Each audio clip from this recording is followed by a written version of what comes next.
Assalamualaikum warahmatullahi wabarakatuh. Hari ini saya akan memberikan materi, yaitu materi tentang pelayanan prima dan kepuasan pelanggan. Tujuan dari pembelajaran ini, yang pertama, siswa mampu menjelaskan definisi pelayanan prima. Kemudian yang kedua, siswa mampu mengidentifikasi unsur-unsur pelayanan prima. Yang ketiga, siswa mampu mengemukakan jenis-jenis pelayanan prima. Kemudian yang keempat, siswa mampu melakukan identifikasi pelayanan prima kepada pelanggan.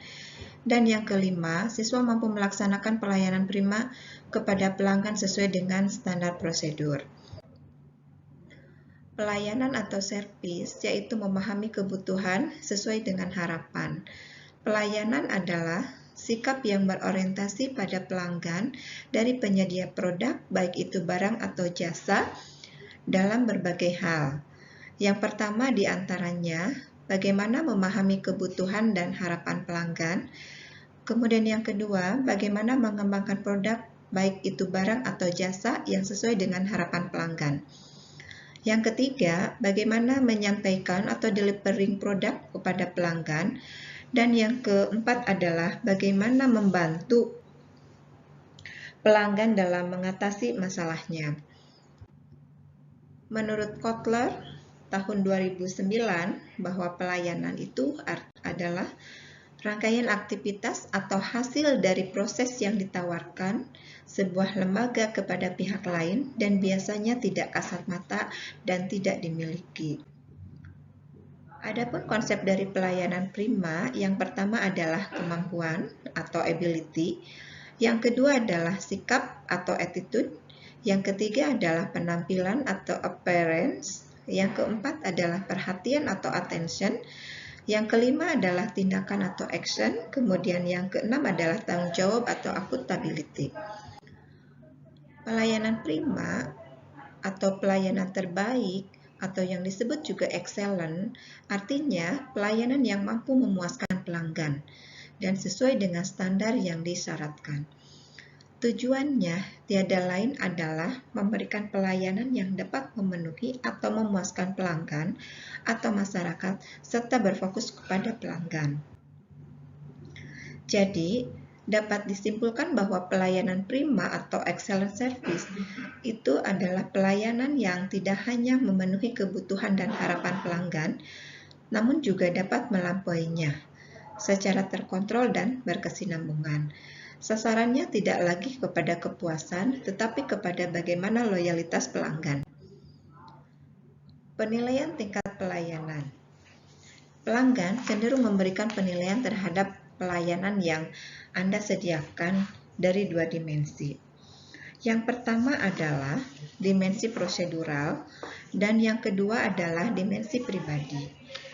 Apa itu dimensi prosedural? Dimensi prosedural itu adalah mencakup sistem prosedur yang telah tertata guna menyampaikan produk, baik barang ataupun jasa, pelayanan-pelayanan. Kemudian yang kedua adalah dimensi pribadi, di mana dimensi pribadi itu bagaimana penyedia pelayan menggunakan sikapnya berupa perilaku dan kemampuan lisan dalam berinteraksi dengan pelanggan. Nah, dalam pelayanan prima, apa saja yang dapat memuaskan pelanggan itu diantaranya ada 3. Yang pertama adalah physical performance atau apakah penampilannya prima, service delivery, apakah penyampaiannya prima, dan kompetensi, apakah kemampuannya prima. Nah, dalam penampilan fisik yang prima atau disebut juga physical performance, nah, apa saja yang dimaksud dengan penampilan fisik yang prima? Itu diantaranya adalah bagaimana seorang pelanggan atau pegawai memberikan pelayanannya dengan penataan rambut yang baik, pakaian seragam yang sesuai, make up, kuku, sepatu, dan postur tubuh yang sesuai, kemudian berat badan yang tidak berlebihan, memiliki kebersihan diri, kerapihan, serta cara tersenyum yang baik.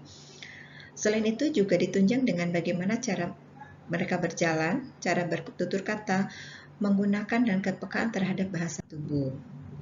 Nah, kemudian delivery of service yang prima itu diantaranya dengan kerelaan untuk melayani melalui kepedulian, kemudian kecepatan memberi respon dalam pelayanan, kesediaan untuk membantu klien, kemudian percaya diri dan sabar, serta profesional dalam menyampaikan pelayanan, serta ketaatan pada prosedur. Nah, dengan kompetensi yang prima, pemahaman terhadap petugas dan pekerjaan, pemahaman dan keterampilan dalam menjalankan tindakan klinik itu akan membuat produktivitas dan hasil kerja yang prima. Untuk itu, dimensi mutu pelayanan itu ada beberapa hal. Yang pertama adalah tangible, yang teramati, ya. Kemudian ada reliability atau keandalan, ada responsiveness atau ketangguhan, ada kompetensi atau kemampuan, di mana memiliki semua kemampuan atau pengetahuan, keterampilan, dan sikap yang diperlukan. Kemudian courtesy atau sopan santun, yang terdiri dari sikap hormat, bijaksana, keramahan dari para petugas yang melayani. Mungkin itu yang bisa saya sampaikan. Terima kasih. Mohon maaf apabila ada kekurangan. Assalamualaikum warahmatullahi wabarakatuh.